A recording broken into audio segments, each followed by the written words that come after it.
एक दिन की बात है। एक व्यापारी अपने गधे पर नमक की बोरियां लादकर बाजार जा रहा था। मौसम बहुत सुहावना था और गधा भी मस्त चल रहा था। फिर रास्ते में एक नदी आई। गधा चलते चलते फिसल गया और धप्प से पानी में गिर गया। जब वो नदी से बाहर आया तो उसे लगा, अरे, बोझ तो हल्का हो गया। गधा बहुत खुश हुआ। व्यापारी ने फिर से घर जाकर गधे पर और नमक लाद दिया। लेकिन इस बार गधा जानबूझकर नदी में गिरा। क्यों? क्योंकि उसे हल्का बोझ पसंद था। पर अब व्यापारी समझ गया था। उसने गधे को सबक सिखाने की सोची। अगली बार व्यापारी ने गधे पर नमक नहीं बल्कि स्पंज की बोरियां लाद दी। गधा फिर से चुपचाप पानी में गिर गया, सोचते हुए अब फिर हल्का हो जाएगा। पर ओहो, इस बार बोझ और भी ज्यादा भारी हो गया। गधा मुश्किल से बाहर निकला। तब व्यापारी हंसते हुए बोला, अब समझ आया? किसी को बार बार मूर्ख नहीं बनाया जा सकता। और गधा बस चुपचाप आगे बढ़ गया। सीख: चालाकी ज्यादा चले तो खुद पर भारी पड़ जाती है। एक समय की बात है, एक बच्चा चूहा और उसकी माँ चूहा एक बड़े गर्म घर के स्कर्टिंग बोर्ड में बने एक बिल में रहते थे। वहाँ उन्हें खाने के लिए भरपूर चीज मिलता था और उन्हें किसी चीज की कमी नहीं थी। फिर एक दिन माँ चूहे ने सोचा कि अब बच्चे को बाहर की दुनिया दिखानी चाहिए। जैसे ही वे बाहर निकले, वहाँ एक बड़ी सी अदरक रंग की बिल्ली उनका इंतजार कर रही थी।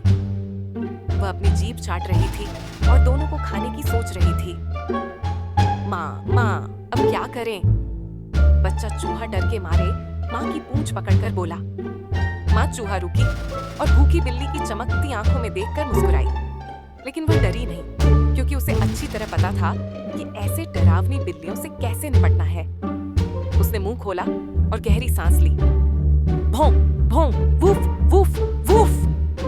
वो जोर से भौंकी और बिल्ली डर कर वहाँ से तेजी से भाग गई। वाह माँ, ये तो कमाल था।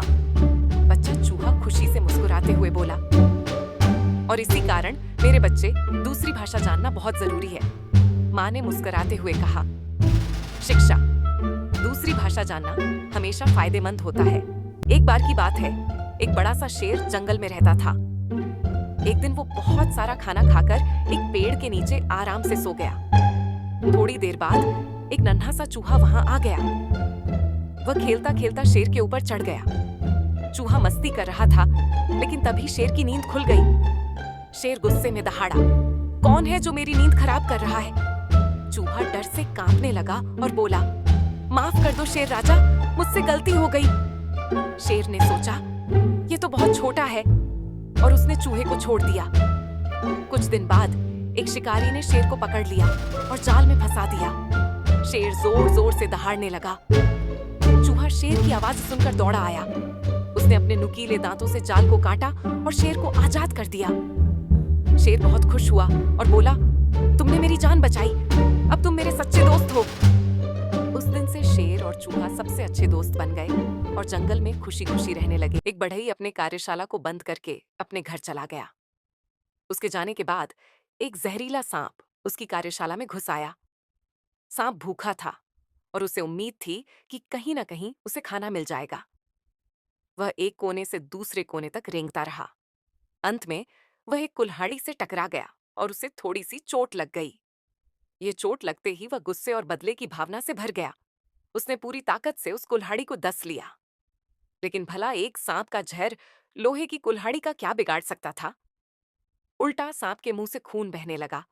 गुस्से और अहंकार में आकर सांप ने उस कुल्हाड़ी को कसकर जकड़ने की कोशिश की, उसी कुल्हाड़ी को जिससे उसे दर्द हुआ था। उसने खुद को कुल्हाड़ी के चारों ओर लपेट लिया, मानो उसे मार डालेगा। अगले दिन जब बढ़ई ने कार्यशाला का दरवाजा खोला तो उसने देखा कि सांप मर चुका था। उसकी लाश कुल्हाड़ी के ब्लेड से लिपटी हुई थी। यहां सांप की मौत किसी और की गलती से नहीं हुई, ये उसके अपने गुस्से और क्रोध का नतीजा था। कई बार हम भी गुस्से में दूसरों को नुकसान पहुंचाने की कोशिश करते हैं, लेकिन समय के साथ समझ में आता है कि हमने खुद को ही ज्यादा नुकसान पहुंचा दिया। हर बात पर प्रतिक्रिया देना जरूरी नहीं होता।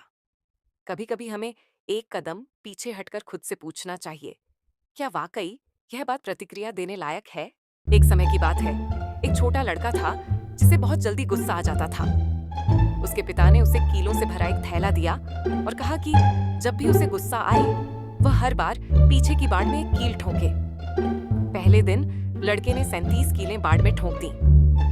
अगले कुछ हफ्तों में जैसे जैसे उसने अपने गुस्से पर काबू पाना सीखा, रोज ठोकी जाने वाली कीलों की संख्या धीरे धीरे कम होती गई। उसे समझ में आया कि गुस्से पर काबू पाना कीलें ठोकने से आसान है। आखिरकार वह दिन आया जब लड़के को बिल्कुल गुस्सा नहीं आया। उसने अपने पिता को यह बताया। उसके पिता ने कहा कि अब हर उस दिन के लिए जब उसने गुस्से पर काबू रखा एक कील निकाल दे। दिन बीतते गए और अंत में लड़के ने बताया कि उसने सारी कीलें निकाल दी हैं। पिता ने उसका हाथ पकड़ा और बाड़ के पास ले गए। उन्होंने कहा, तुमने बहुत अच्छा काम किया है बेटे, लेकिन जरा इस बाड़ को देखो। इसमें जो छेद हो गए हैं वे अब कभी नहीं भर सकते। जब तुम गुस्से में कुछ कहते हो तो वह एक निशान छोड़ जाता है। तुम किसी को चाकू मारो और फिर निकाल लो, चाहे कितनी बार माफी मांगो, जख्म तो रह ही जाता है। एक बकरी को एक छोटी नदी पार करनी थी। नदी पर एक संकीर्ण लकड़ी की पट्टी पड़ी हुई थी। बकरी खुशी खुशी उस पर चल रही थी। उल्टी दिशा से एक और बकरी उसकी ओर आ रही थी। वापस जाओ, पहली बकरी चिल्लाई। रुको, पहले मैं नदी पार कर लूं, फिर तुम आ जाना। क्यों जाऊं? दूसरी बकरी बोली। मैं पहले आई हूं, इसलिए पहले मैं पार करूंगी। नहीं, मैं पहले आई हूं, पहली बकरी बोली। फिर उसने कहा, दूर हटो नहीं तो मैं तुम्हें मार दूंगी। और गुस्से में बोली, देख लेना, पहले मैं तुम्हें मारूंगी। दूसरी बकरी भी गुस्से में बोली। दोनों बकरियां झगड़ने लगीं। दोनों बहुत गुस्से में थीं। उन्होंने एक दूसरे पर हमला कर दिया। अंत में दोनों मूर्ख बकरियां नदी के बहते पानी में गिर गईं। एक दिन एक हाथी जंगल में दोस्तों की तलाश में घूम रहा था। उसे एक पेड़ पर बंदर दिखा। हाथी ने पूछा, क्या तुम मेरे दोस्त बनोगे? बंदर ने जवाब दिया, तुम बहुत बड़े हो, तुम मेरी तरह पेड़ों पर झूल नहीं सकते। इसके बाद हाथी को एक खरगोश मिला। हाथी ने उससे दोस्ती की बात की, लेकिन खरगोश बोला, तुम बहुत बड़े हो, मेरे बिल में खेल नहीं सकते। फिर हाथी एक मेंढक से मिला। उसने पूछा, क्या तुम मेरे दोस्त बनोगे? मेंढक ने कहा, तुम बहुत बड़े हो, मेरी तरह कूद नहीं सकते। हाथी उदास हो गया। फिर वह एक लोमड़ी से मिला। हाथी ने पूछा, क्या तुम मेरे दोस्त बनोगे? लोमड़ी बोली, माफ करना, तुम बहुत बड़े हो। अगले दिन हाथी ने देखा कि सारे जानवर जंगल में डर के मारे भाग रहे हैं। हाथी ने पूछा, क्या हुआ? भालू बोला, जंगल में एक शेर आया है, वह हम सबको खा रहा है। सभी जानवर डरकर छुपने लगे। हाथी ने सोचा कि वह सबकी मदद कैसे करे। इसी बीच शेर जिसे देखता उसे खाने लगता। हाथी शेर के पास गया और बोला, कृपया श्रीमान शेर, इन गरीब जानवरों को मत खाइए। शेर गुर्राया, तुम अपने काम से काम रखो। हाथी के पास और कोई चारा नहीं था। उसने शेर को एक जोरदार लात मारी। डर के मारे शेर भाग गया।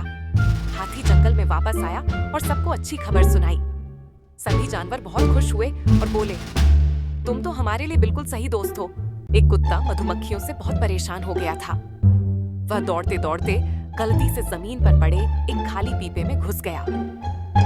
पीपे के छोटे से छेद बंगहोल से झांकते हुए उसने अपनी सताने वाली मधुमक्खियों से कहा, अगर तुम संयम बरतती और एक एक करके मुझे डंक मारती तो तुम मुझे बहुत देर तक सताकर मजा ले सकती थी। लेकिन अब तुमने मुझे एक सुरक्षित जगह में पहुंचा दिया है।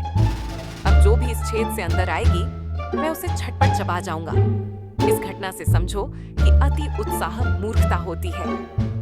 इतना कहकर वह जवाब का इंतजार करने लगा, लेकिन कोई जवाब नहीं आया, क्योंकि मधुमक्खियां छोटे छेद से नहीं बल्कि उसी रास्ते से अंदर आ गई थी जिससे वह आया था, और अब उन्होंने पीपे के अंदर उसे खूब सताया।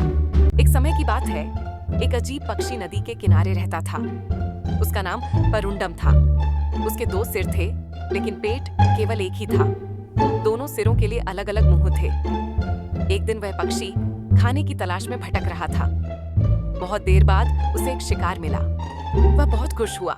पहला मुंह पूरा शिकार खाने ही वाला था, तभी दूसरा मुंह उसे रोकता है और आधा शिकार मांगता है। पहला मुंह कहता है, मैं तुम्हें कुछ नहीं दूंगा, और पूरा शिकार अकेले खा जाता है। दूसरा मुंह बहुत गुस्सा हो जाता है। बदला लेने के लिए वह एक योजना बनाता है। वह जड़ ढूंढता है और उसे निगल जाता है। मुंह तो दो हैं, पर पेट तो एक ही है।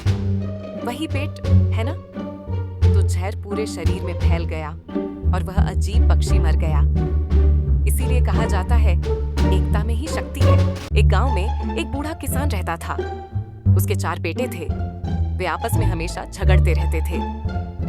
किसान ने उन्हें एकता में रहने की बहुत कोशिश की, लेकिन वे उसकी बात कभी नहीं मानते थे। वह उनके भविष्य को लेकर बहुत चिंतित था। एक दिन बूढ़ा किसान बीमार पड़ गया और उसने सोचा कि अब उसे अपने बेटों में एकता लानी ही चाहिए। उसने अपने बेटों को बुलाया और उन्हें कुछ लकड़ियां लाने को कहा। वे लकड़ियां ले आए। किसान ने अपने सबसे बड़े बेटे से कहा कि उन लकड़ियों को एक साथ बांध दे। फिर उसने बेटों से कहा कि उस बंधी हुई लकड़ियों की गड्डी को तोड़ने की कोशिश करें। हर बेटे ने उसे तोड़ने की कोशिश की, लेकिन कोई भी नहीं तोड़ सका।